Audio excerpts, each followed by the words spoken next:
Welcome to Burlap Teachers. Enjoy the video. You begin by removing solids. Use a spoon or dull knife and lift away excess. Pressing will spread the mess. Once done, run cold water through the fabric from the reverse side so the flow pushes chocolate out, not deeper. Apply about 1 teaspoon of liquid detergent or grease-cutting dish soap to the stain and gently blot with a clean cloth. This breaks fats and loosens particles. Make sure to avoid hot water. Heat bonds the cocoa and oils to fibers, which makes later steps harder. Now you want to actively loosen the stain. Massage the detergent into the affected area with your fingertip or a soft bristled brush. Gentle circular motions help release oil and solids without damaging fibers.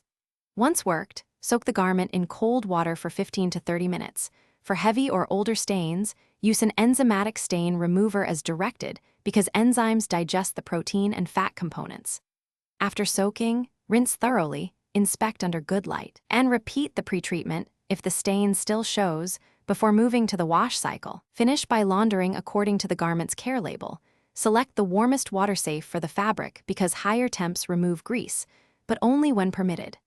After washing, air dry the item instead of using a dryer. The dryer's heat will set any residual stain forever. If a faint mark remains, do not dry. Soak the piece in an oxygen-based bleach solution for several hours, then rewash.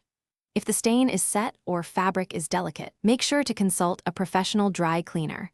Solvents. Thanks for watching. Consider subscribing if this video helped you.